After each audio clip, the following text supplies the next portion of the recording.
오늘 성경에 보면 거짓 선지자를 조심하라 그렇게 말하고 있습니다. 조심하라, 조심하라.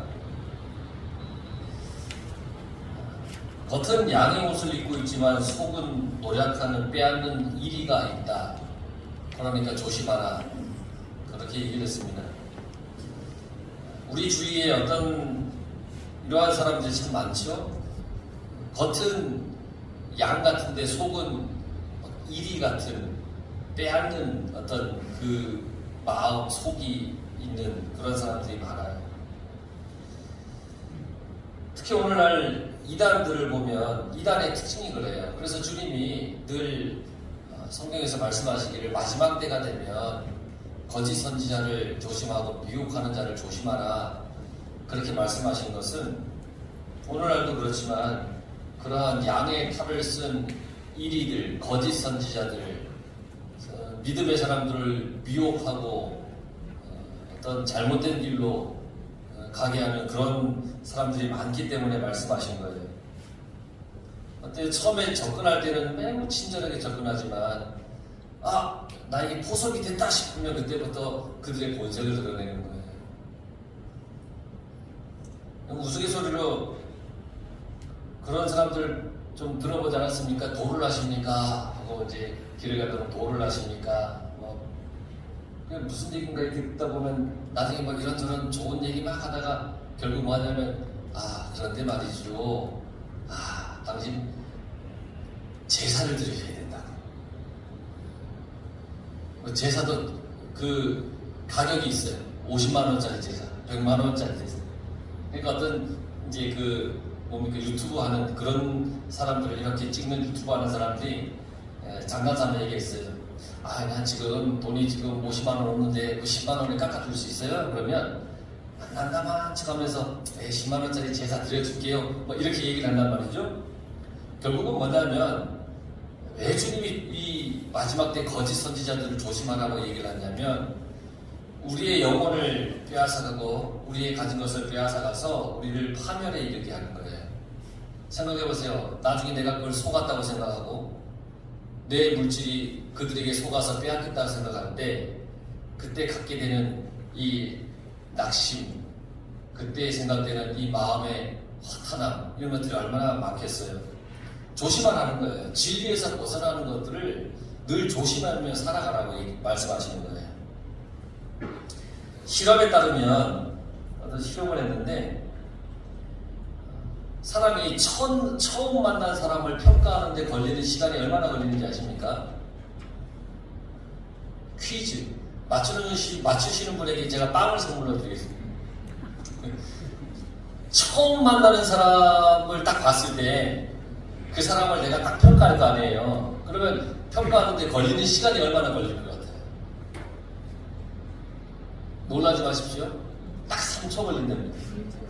딱 3초. 혹시 3초 생각하셨습니까? 최성희 권사님 3초 생각하셨답니다. 여기 빵 하나 드리세요. 그러니까 이게 뭔 얘기냐면 첫 인상이 상대방을 평가하는데 중요한 요인이 된다는 거예요. 첫 인상. 그래서 겉으로 드러내는 것에 사람들이 그래서 아주 많이 투자를 하는 거예요. 왜냐하면 3초 만에 나를 평가해버리니까. 내가 어떤 사람인지 상관없어요. 3초만 딱 보고 이 사람이 이럴 거다 저럴 거다 딱 평가해버리는 거예요. 그래서 성형이 막 유행하는 거예요. 화장을 해요.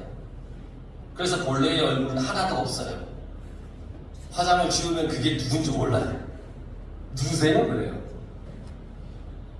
저도 깜짝 놀란 적이 있었어요. 옛날에. 분명히 낮에 봤을 때 24님은 그런 모습이 아니었어요. 근데 새벽 예배 나올 때 화장을 안 하잖아요. 새벽에 왔는데 새 신자인 줄 알았어요. 정말이에요. 근데 한참 봐도 모르겠어요. 나중에 이제 그 집사님이 24님이라는 걸 알게 됐어요. 낮에는 활동을 해야 되니까.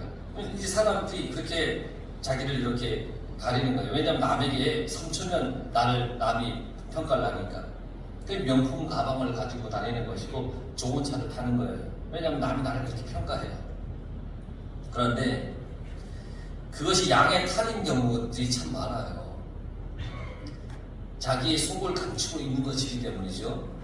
어떤 사람이 이런 말을 하더군요. 3년을 사귀어서 결혼할 생각이었다는 거예요. 어떤 남자와. 그런데 결혼할 상대의 부모가, 남자의 부모가 이렇게 얘기를 해요. 야, 너 같은 아이가 왜 내 아들과 결혼을 해? 라고 얘기를 하더라는 거예요. 너 같은 아이가 왜 내 아들과 결혼하려고 해? 이게 무슨 얘기냐면 그 부모가 그래. 그 부모가 아는 아들은 거의 망나니 수준이에요. 그러니까 야, 너 이게 양심적인 부모죠. 야, 내 아들이 내가 봐도 망나니 같은데 넌 참 괜찮은 아이인데 왜 결혼하려고 하느냐는 거예요. 그래서 이 아가씨가 사귀던 남자를 이제 시험을 해봐야 될 거 아닙니까? 자기가 몰랐는데 그렇게 얘기를 하니까. 그래서 이제 술을 조금 먹여봤다는 거예요. 그러니까 이 아가씨가 알지 못했던 본색이 드러나더라는 거죠. 정말 망나니 같다라는 거예요. 3년간은 잘 버티고 숨겨왔지만 결국은 그 근원을 감출 수가 없었더라는 거예요. 사람의 근본은 어떻게든지 나타나요. 그 사람의 속에 있는 그 본성은 어떻게든 나타나게 되어 있어요. 여러분들의 근본은 어떠세요? 요즘은 가끔 우리 언약의 기쁨이도 그러지만 아마 중고 하나님도 그럴지 몰라요. 서로 얘기할 때 너 MBTI가 어떻게 되냐고. 그게 뭐냐면 이 사람의 성격, 이 유형을 이렇게 나타내는 거예요. 요즘 젊은 아이들은 MBTI라고 하는 자기 성격 유형을 이렇게 딱 체크를 해서 자기는 어떤 형, 어떤 형이라고 이렇게 얘기를 해요. 그런데 아무리 아니라 그래도 그 근본은 나타나게 되어 있어요. 우리는 하나님을 믿기 때문에 모든 죄의 근본에서 변화된 사람들이에요. 죄 가운데 있었던 그 근본이 다 변화된 사람이에요. 그러니까 우리는 하나님의 자녀로서의 삶을 살아야 돼요. 왜냐하면 우리의 근본은 어디에 있냐면 하나님 안에 있어요. 그러니까 하나님의 자녀답게 우리는 살아가는 거예요. 하나님께 속한 우리가 세상에서 막 살면, 막 살아버리면 내가 욕먹는 것도 욕먹는 거지만 동시에 하나님의 영광을 가리는 꼴이 되는 거예요. 그리고 참 믿음의 사람은 반드시 믿음이 근원이 되어 있기 때문에 믿음이 있는 사람처럼 살게 되어 있어요. 죄의 삶이 아니라 사랑과 희생과 온유의 삶을 살게 되어 있어요. 정말 내가 하나님 안에 믿음의 삶을 살아가는 사람이라면 그렇게 살아갈 수밖에 없어요. 만약 우리의 마음에 여전히 이기적이고 악함이 살아있다면 아직 우리의 근본이 변화되지 않은 거예요. 여러분, 좋은 나무가 좋은 열매를 맺고 못된 나무가 나쁜 열매를 맺는다고 말씀하셨습니다. 열매는 정직해요. 열매는 정직한 거예요. 좋은 나무에 좋은 열매가 맺히는 거예요. 우리가 하나님과 가까이 하나님과 동행하며 살면 하나님의 영광이 우리를 통해서 나타나게 되어 있는 겁니다. 하지만 하나님 따로 나 따로 신앙생활 따로 세상에서의 삶 따로 이런 식으로 살면 하나님의 영광이 우리를 통해서 나타나긴커녕 우리의 삶은 절망과 죄악으로 치닫을 수밖에 없어요. 결국 나쁜 열매를 맺는 나무는 찍혀서 불에 던져진다고 했습니다. 나쁜 열매를 맺는데 그 나무를 애지중지 키우는 사람이 어디 있겠어요? 열매도 맺지 못하는 나무를 누가 애지중지 키우기 시겠어요? 다 잘라서 우리 박 권사님네 화목 보일러에 집어넣어버리죠. 나쁜 열매를 맺으면 키우질 않아요. 아무짝에도 쓸모없기 때문이에요. 그래서 우리는 좋은 열매를 맺는 삶을 살아야 됩니다. 20절에 보면 그러므로 그들의 열매로 그들을 알리라 그렇게 말씀하셨죠? 그들의 열매로 그들을 알리라. 우리가 맺는 열매를 통해서 우리가 어떤 삶을 살았는지를 알 수 있다는 거예요. 내 삶의 열매를 보면서 내가 어떻게 살았는지를 안다는 거예요. 여러분, 마지막 하나님 앞에 마지막 심판대 앞에서 아무런 핑계를 대지 못해요. 왜냐하면 내가 맺은 그 열매로 하나님이 이렇게 보시는 거예요. 하나님의 심판대 앞에 서기 전에 얼른 내가 어떤 열매를 맺는 삶을 살았는지를 우리가 되돌아봐야 됩니다. 쓸모없는 나쁜 열매면 불에 던진다고 했습니다. 그러니까 정말 여러분 믿음의 삶을 살아서 하나님이 기뻐하시는 믿음의 열매를 맺으면서 살아가시기 바랍니다. 하나님께서 마지막 심판대에 우리에게 물어보실 거예요. 야, 너 어떤 열매를 맺었어? 라고 물어보실 거예요. 그럼 우리는 다 그러잖아요. 막 크고 아름답고 많은 열매를 맺어야 된다고 생각하지만 아니에요. 그냥 여러분 하나님이 여러분들에게 주신 여러분만의 열매가 다 있어요. 비교하지 말고 내가 정말 믿음대로 살면 하나님이 나의 분량만큼 맺게 해주신 열매가 있단 말이에요. 그 열매를 우리가 맺어야 돼요. 마지막 때 하나님도 어떤 열매를 맺었니? 라고 물어보셔요. 그러면 우리가 어떻게 대답해야 될까요? 하나님, 저 믿음대로 살아서 이런 열매를 맺었어요. 라고 이렇게 얘기를 해야 될 거 아니에요.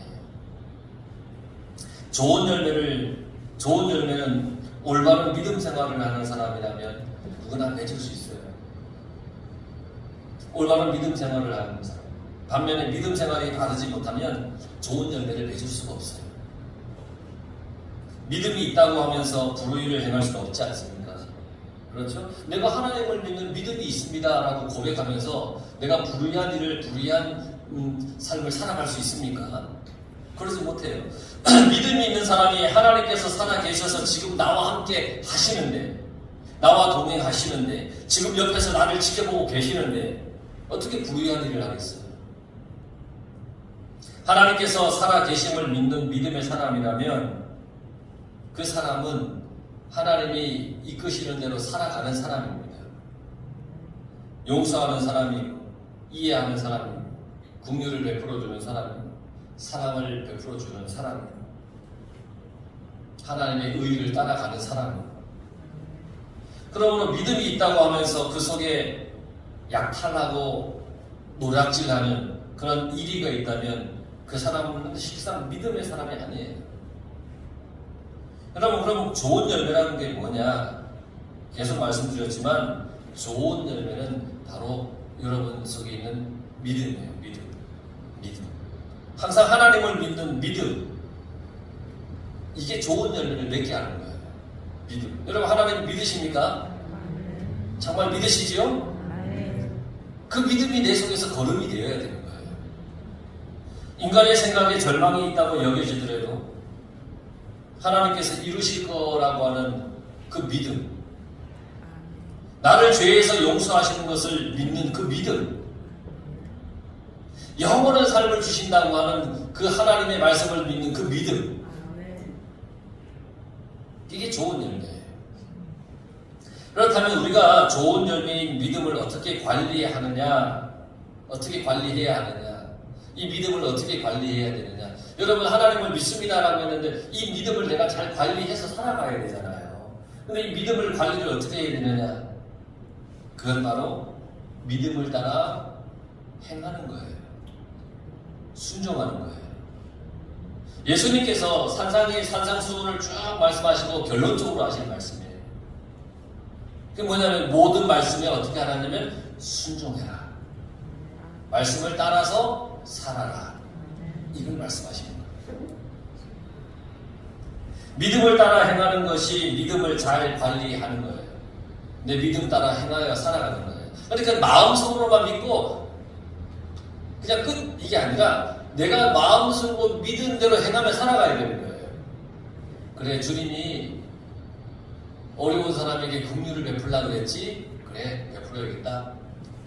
마음만 먹고 끝나는 것이 아니라 정말 어렵고 불쌍하고 나보다 못한 이웃이 있으면 그를 실제로 도와줘야 되는 거예요. 이게 믿음대로 행하며 살아가는 거예요. 내 믿음을 지켜가는 거예요. 그래서 주님께서 오늘 하신 말씀이 나더러 주여 주여 하는 자마다 다 천국에 들어갈 것이 아니요 다만 하늘에 계신 내 아버지 뜻대로 행하는 자라야 들어가리라 그랬습니다. 주여 주여 여기서 끝나면 안 된다는 거예요. 아버지 뜻대로 행하는 자. 우리는 쉽게, 아주 쉽게 입으로 주여라고 주님을 부릅니다. 그런데 주님께서는 그렇게 입으로만 쉽게 주여라고 부르는 것은 천국에 들어가는 조건이 아니라고 하셨습니다. 다만 하늘에 계신 아버지 뜻대로 행하여야 천국에 갈 수 있다고 했습니다. 여러분, 천국 가길 원하시죠? 천국 가길 원한다면 하나님 뜻대로 행하며 살아가야 됩니다. 입으로만 주여 주여가 아니라 하나님의 뜻대로 행하며 사는 겁니다. 그러니까 천국에 들어가는 조건은 믿음인데 어떤 믿음이냐? 행함이 있는 믿음이에요. 믿는다라고 해놓고는 믿음대로 행하지 않는다? 그건 믿음이 아니에요. 예수님께서 분명히 선을 그어 놓으셨어요. 말로만 하지 마라. 그럼 말로 누가 못합니까? 그 말을 한 대로 행하며 살아라. 그걸 말씀하시는 거예요. 그래서 야고보 사도가 이렇게 얘기를 합니다. 추워하는 사람, 막 추워서 벌벌벌 떨고 있는 그 추워하는 사람에게 야, 좀 덥게 있어 라고 말만 하면 그게 무슨 소용이 있냐는 거예요. 옷을 갖다 입혀줘야지. 그래야 그가 따뜻해지니까 가서 옷을 입혀주면서 추워하지 마라 이렇게 얘기를 하라는 거예요. 그렇게 행하라는 거예요. 배고픈 사람에게 왜 배고파 있어? 왜 굶주려 있어? 배부르게 해 좀. 말만 하면 무슨 소용이 있냐는 거예요. 배고픈 사람에게 배를 부를 수 있는 음식을 가져다 줘야 된다. 우리가 하나님을 믿는다고 말로만 하면 소용이 없어요. 믿음을 따라 행하며 살아가야 됩니다. 설교를 여러분들이 많이 듣습니다. 정말 많이 들은 거예요. 한국교회 교인들은 설교를 정말 많이 들어요. 그리고 하나님의 말씀을 들을 때 여러분들은 무슨 생각으로 하나님의 말씀을 들으십니까? 이번 주 목사님이 준비 좀 했네. 이렇게 들으십니까? 아이고, 보아하니 목사님이 이번 주에 좀 게을렀네? 이러면서 듣습니까? 여러분, 하나님의 말씀을 들을 때는 내가 정말 저 말씀대로 행하며 살아야겠다 라고 하는 그런 결단으로 들으시기 바랍니다. 그래, 내가 저 말씀대로 살아야겠다. 한번 따라해보세요. 내가 정말 저 말씀대로 살아가야겠다. 내가 정말 저 말씀대로 살아가야겠다. 할렐루야. 아멘. 그렇게 살아야 돼. 그렇게 말씀을 들어야 됩니다. 말씀을 듣기만 하는 사람은 주여 주여 하는 사람이에요. 근데 그 말씀을 듣고 행하는 자가 주님이 원하시는 사람이에요. 우리가 입으로만 주여 주여 하는지 하나님은 다 아세요. 내가 남을 속일 수도 있죠. 때로는 내 자신도 속일 때가 있어요. 그런데 하나님은 속일 수가 없어요.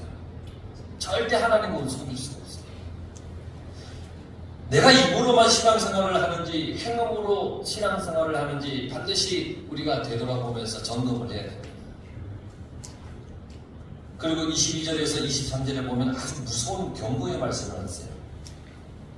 그날에 많은 사람들이 나더러 이르되 주여 주여 우리가 주의 이름으로 선지자 노릇하며 주의 이름으로 귀신을 쫓아내며 주의 이름으로 많은 권능을 행하지 아니하였나이까 하리니 그때에 내가 그들에게 밝히 말하되 내가 너희를 도무지 알지 못하니 불법을 행하는 자들아 내게서 떠나가라 이렇게 말씀하세요. 주의 이름으로 많은 일을 했는데 주님은 오히려 너희를 도무지 알지 못한다 이렇게 하시면서 불법을 행하는 자들아 내게서 떠나가라 이러신다는 거예요. 이게 도대체 무슨 뜻이에요? 무슨 말이에요? 주님의 이름으로 열심히 했다고 생각했는데 오히려 주님은 불법을 행하는 자인 너희는 불법을 행하였으니 떠나가라 이렇게 말씀하신다는 거예요. 우리가 주님의 이름으로 살아가는 건 당연한 거예요. 그렇죠? 당연히 주님의 이름으로 살아가야 됩니다. 그런데 문제는 주님의 이름으로 살아가고 주님의 이름을 힘입어 능력을 행하였는데 과연 그 영광을 누구에게 돌리느냐 그게 문제입니다. 주의 이름으로 살아갔고 주의 이름을 힘입어 능력을 행하였는데 그 영광을 누구에게 돌리느냐. 사람들은 조그만 인기가 생기고 인지도가 높아지면 자기를 나타내고 싶어 합니다. 자기를 드러내고 싶어 해요. 그러나 주님은 그렇게 하지 말라고 말씀하시는 거예요. 모든 영광은 하나님께 돌리라는 거예요. 여러분 삶의 모든 영광은 하나님께 돌리시기 바랍니다. 세례 요한이 그랬어요. 세례 요한은 그의 말 중에 이런 말을 했죠. 많은 사람들이 세례 요한이 그리스도가 아니냐 그러면서 요한을 막 추종하는 거예요. 당신이 그리스도가 아니냐. 그러니까 세례 요한이 뭐라고 그랬느냐면 그러지 마십시오. 나는 아무것도 아닙니다. 근데 내 뒤에 오시는 분이 정말 그리스도십니다. 나는 그분의 신발끈 풀기조차도 감당하지 못할 그러한 존재입니다. 나는 쇠하여야 되고 그는 흥하여야 됩니다. 여러분 세례 요한의 인기가 하늘을 치솟은 인기였습니다. 정말 그 일대에 세례 요한의 한마디에 사람들이 전 재산을 다 갖다 바치기도 할 만큼의 큰 영향력이 있고 그러한 사람이었습니다. 그런데 요한이 사람들이 당신 그리스도 아니십니까? 그러니까 아닙니다. 그러지 마십시오. 요한은 자기가 무슨 일을 해야 할지 아는 사람이었고 그리고 모든 영광을 하나님께 돌린 사람이었습니다.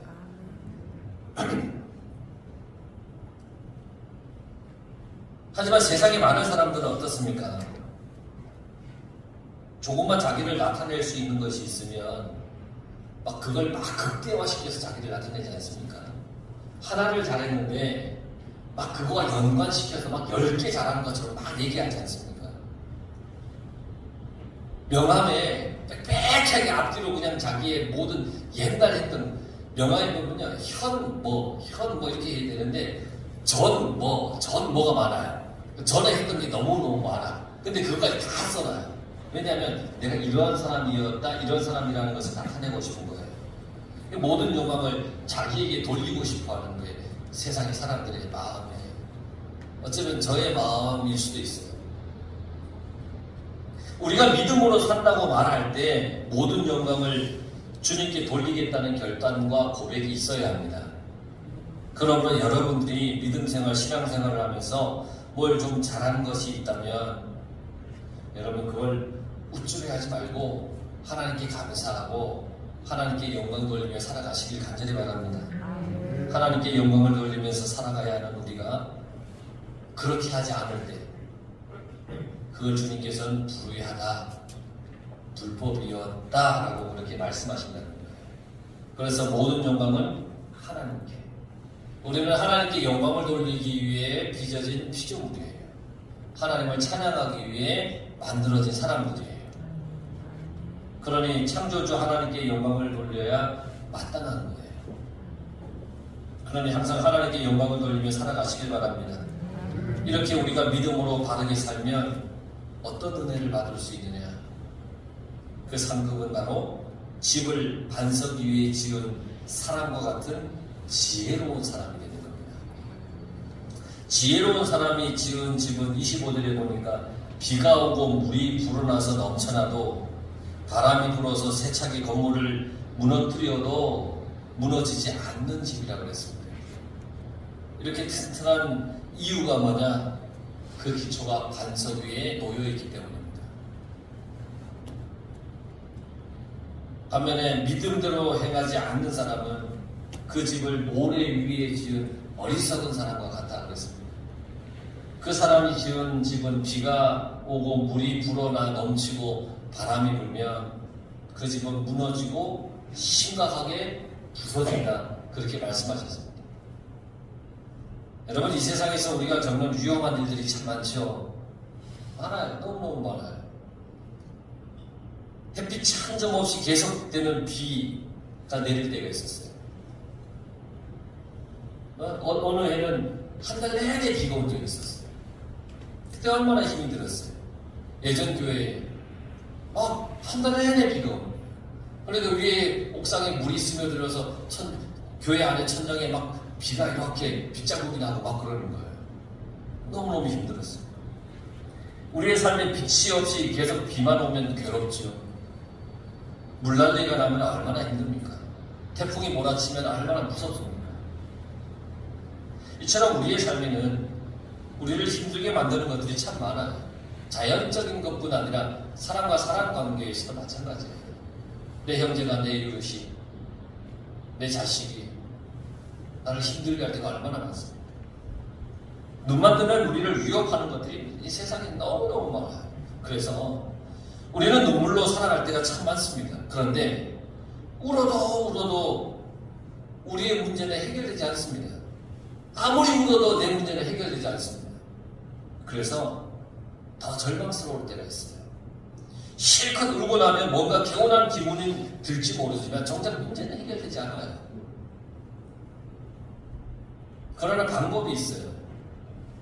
그건 바로 우리가 믿음으로 살고 믿음으로 행하면 되는 겁니다. 믿음대로 사는 사람은 세상의 풍파 앞에서 당당히 버텨냅니다.